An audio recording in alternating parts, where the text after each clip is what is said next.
Ghost of Tsushima Review, Land of the Rising Sun. If a youthful obsession with Japanese samurai cinema and an audiobook version of Musashi have taught me anything, it's that if you want to be a great swordfighter, having a connection to nature is important. Skill with a weapon isn't purely driven by physical strength and technique, but also by the acuity that comes from observing trees, mountains, and rivers. Something like that. While I can only make guesses as to how inspirational the rural areas of feudal Japan would have been, the scenic island portrayed in Ghost of Tsushima, an open-world 13th century samurai epic, is one that often stirs something inside me.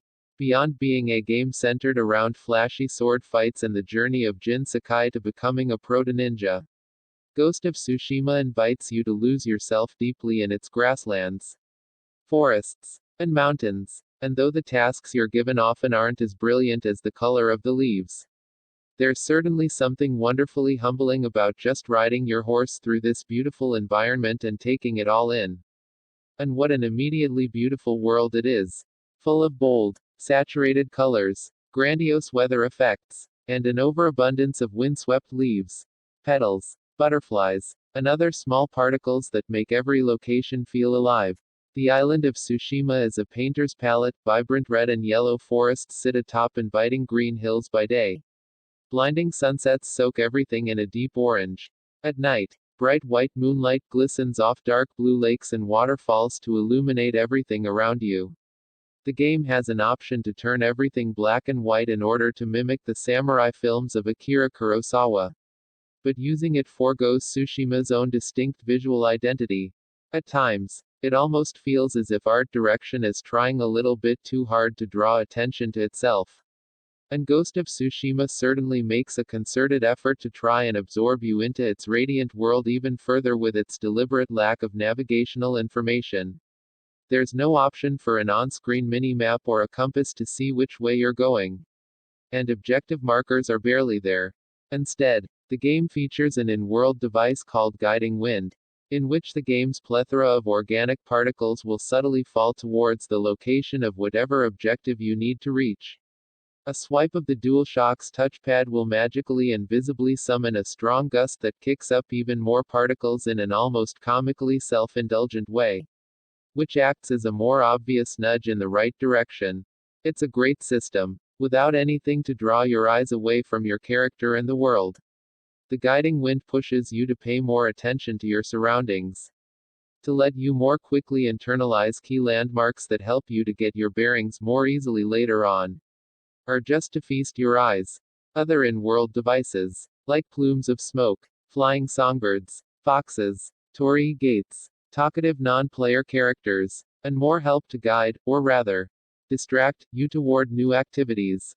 A lot of these activities also work in service of making sure you see Tsushima's good side. Foxes will invite you to follow them down charming paths to nearby Inari shrines. Torii gates will lead you to simple but daring-looking platforming challenges that reward you with spectacular vistas. Haikus ask you to sit down and reflect on your picturesque surroundings. Singing crickets will unlock songs for Jin's flute, which let you magically command the dramatic weather at will. You get equipment early on that helps you track down the game's myriad collectibles through the guiding wind and controller vibration. And some convenient touches like a generous and very quick loading fast travel system help make Tsushima be an incredibly pleasant place to move through, especially when armed with the game's robust photo mode to take screenshots with. While you do need to enter a menu-based world map if you want to go somewhere specific, without a marker to constantly signal your next objective's location, you definitely get a little less obsessed with taking the most direct route, and feel more naturally inclined to just follow winding roads around mountains and along river banks. Guiding wind creates a flow that gives you plenty of opportunities to drive your own curious exploration. As an open-world device, it also succeeds in masking the feeling that you're simply being strung along by objective markers. Even though that's still exactly what you're doing, that feeling does still come up. Unfortunately, when Ghost of Tsushima's quests, referred to as tales, take hold of the reins, tales fall back on rote open-world quest structures, where you do things like follow a quest giver to an objective, perhaps having a chat on the way, and veering off the assigned path here isn't allowed. Sometimes you'll be asked to survey or examine an environment, activities which have the ability to devolve into meticulous hunts for interactable hotspots. Some early tales have you chasing MacGuffin after MacGuffin to the point of being silly, making you wonder if anything is going to happen at all, anytime you're not engaged in combat. A lot of these quests, especially side quests, can feel like a drag. The cutscenes that host conversations between Jin and other characters, which give context to these tales, largely feel stilted, which further underscores the tedium. That's not the fault of the acting. Ghost of Tsushima has some passionate and strong-sounding Japanese voice work, at least to my non-speaker ear, though there is a visible disconnect with character lip syncing, which retains the mocap performances of that notably all-Asian, English cast. Even though I preferred the Japanese voice audio, the two tracks do offer some differences in regards to their overall tone. The voice work is largely let down by a noticeable lack of bodily expression in the almost motionless character models, meaning you're basically just watching a couple of talking heads most of the time. That's not uncommon to see in titles of this nature, but it is a significant low point in a game that otherwise hits so many stylistic highs. The cinematography, which frames the characters in pleasing ways within the gorgeous scenery, instead does the heavy lifting to make sure these regular moments are at least somewhat pleasing to the eye. The wide shots do draw more attention to the fact that two conversing bodies are standing perfectly still. This means that a lot of the game's emotional arcs and vibrant characters don't hit as hard as they should. Ghost of Tsushima clearly aims to evoke Golden Age samurai cinema in many ways, but it doesn't manage to capture even a tiny amount of their vigor when it comes to exposition. Mifune-level gusto is completely out of the question here. There are some exceptions to this. The primary story quests give the characters involved a bit more freedom to move, and naturally benefit from hosting the more interesting plot threads that have Jin's inescapable metamorphosis from a by-the-books samurai square to something a lot more unscrupulous for the greater good, and how this change affects the relationship with his loving but uncompromising father figure. The combat encounters here also benefit from some great set pieces, heightened by a strong musical score that helps construct those rousing blockbuster moments that always seem to be able to pull at your emotions. No matter how impartial you're trying to be, character-specific tales have a little more to offer too, and see Jin assist his closest allies with their own dire issues. These multi-part quest lines can feel like wild goose chases, especially at the beginning of the game, but they all offer their own interesting, and violent, stories of familial bonds.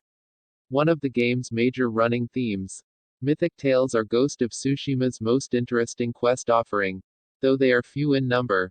These are explorations into the slightly more supernatural elements of the world, featuring their own special animated introductions. They attempt to pull away from the direct point-to-point structure of the other quests by asking you to do things like look at a hand-drawn map and use your own deductive exploration to find the objective location, or perform an activity with a simple mechanical twist. They can still feel like wild goose chases, but the rewards for the more involved nature of them are significant aside from the main quest line. This is your other avenue for earning new types of weapons, armor, and abilities, usually after a climactic one-on-one boss duel. Those duels, and Ghost of Tsushima's combat in general, is where the game does successfully evoke samurai cinema. Jin's katana remains your primary weapon throughout the whole game. It can fell enemies in a few quick slices, but likewise, Jin can also die quickly after a few good hits from opposing blades. This means blocking, parrying, and dodging are the main skills you need to learn how to both use and overcome properly. And though there is more leeway than something like Sekiro, Shadows Die Twice, battles can still be over in seconds if you make blunders. This gives every fight in the game a degree of heart-pounding tension. From the game's first fight to its final, whether it be a lowly bandit or a master swordsman, even in the otherwise rote quests, and no matter what difficulty you're playing on, Combat does a fantastic job at approximating the highly stylized version of one versus many sword fighting as seen in films like Harakiri or the Samurai Trilogy, where long standoffs and quick, flourished movements mark the ebb and flow of suspense and excitement. Most encounters can be initiated by triggering a one-on-one standoff. A tense game of chicken where you need to wait until your enemy has committed to an attack and then counter it in the split second afterward, dispatching them in one quick fell swoop. Once that formality has passed, enemies will often try to surround you and attack in tandem. And decisive success often depends on patiently waiting for a clear opening for attack, lest you get interrupted by a follow-up blow. Perhaps you might need to wait for an advance so you can perfectly deflect it and counter, or break someone's guard to stagger them with some decisive heavy strikes. Indiscriminate flailing will see you thrown off balance quickly. A resolve meter, charged by defeating enemies, earns you opportunities to perform devastating special attacks or heal yourself, creating small risk-reward decisions to think about. Regularly changing your active fighting stance, each unlocked after encountering enough enemy leaders to better handle the different kinds of weapons your opponents are wielding, adds to the many considerations you need to make, as do ranged opponents and the extra tools you'll eventually have at your disposal as Jin begins to learn more deceitful methods of combat. Unlike the game's quest cutscenes, Jin's suite of animations, along with the gore and foley associated with combat, do a lot to make the act of sinking a katana into flesh feel meaningful. Flourishes like how Jin returns to stance after a kill, and the graceful movements that accompany a successful parry give everything an observable flow. Switching stances, which slows down time, just before dodging a hit and responding with an advantageous technique, feels really good. Taking a step back and watching a video of a good fight you might have just recorded can be like witnessing a well-choreographed action scene. In addition to exploring the world, combat is where Ghost of Tsushima's most transcendent moments lie. But it's not without flaws. Combat is sometimes let down by a couple of major factors. When fighting on uneven terrain like staggered rock formations and inclines, the tightly interlocked cause and effect of parries and blows starts to unravel, resulting in holes where animations occur but their effects are not passed on. The camera can also be an issue. It should be noted that Ghost of Tsushima does not feature an enemy lock-on function as part of its toolsuit.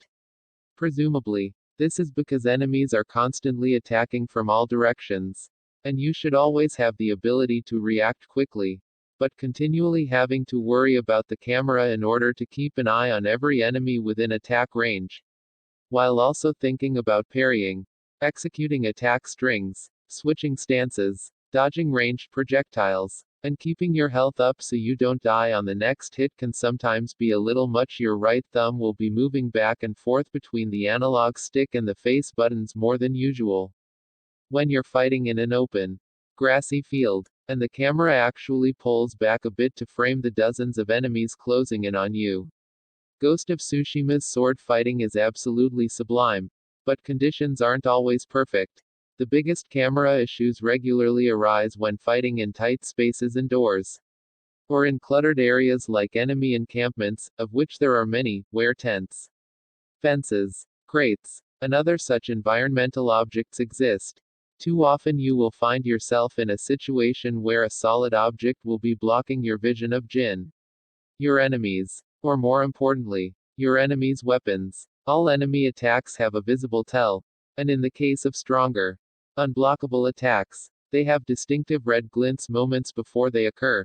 But much like Agami Ito's Suio Ryu Wave Slicer in the Lone Wolf and Club series, which begins with Ito lowering his sword beneath water, please bear with me here. If you can't see what your enemy is doing with their weapon, there is very little you can do to prevent your imminent death, and that can be incredibly frustrating. To be fair, you'll also kill people without them ever seeing what you're doing. When Mongol invaders turn up on the coasts of Tsushima, Jin and his honor-stricken samurai cohort find that their new enemies don't play by their overly formal rules of warfare.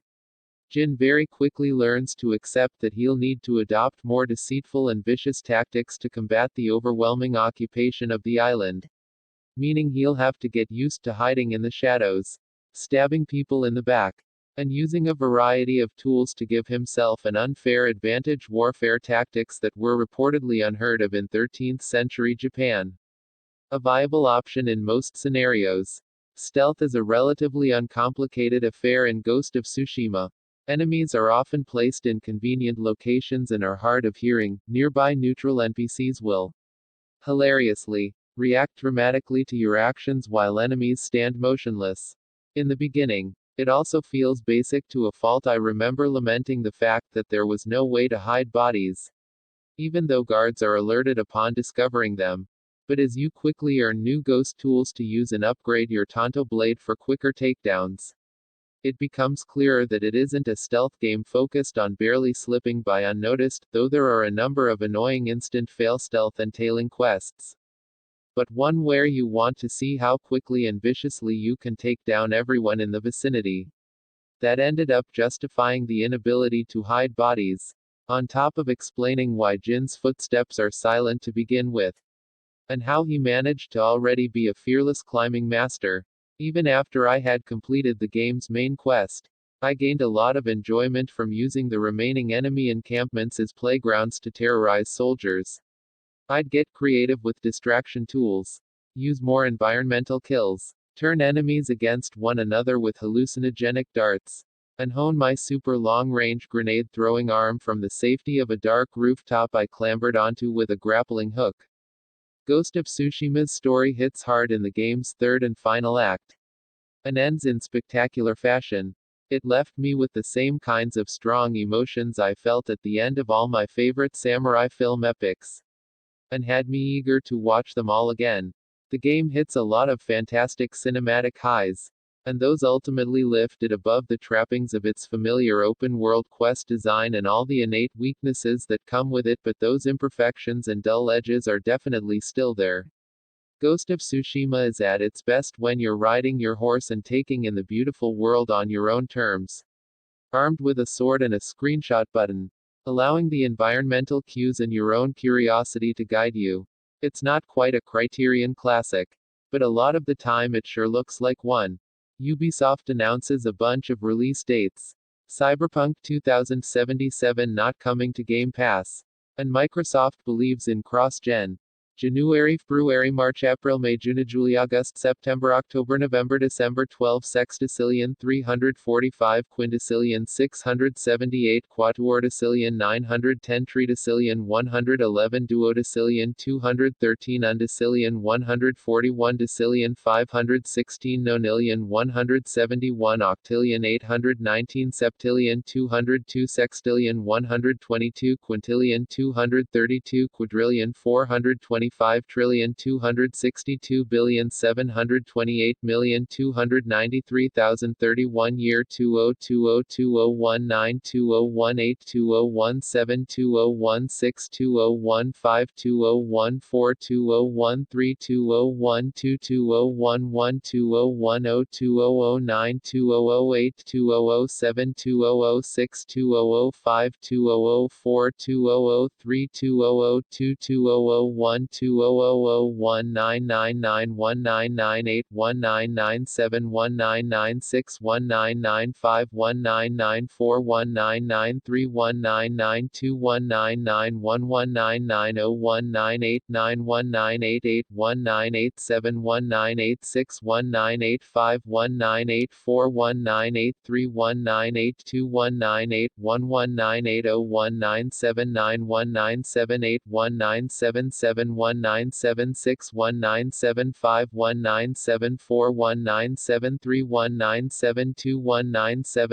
1955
Text source, GameSpot.com.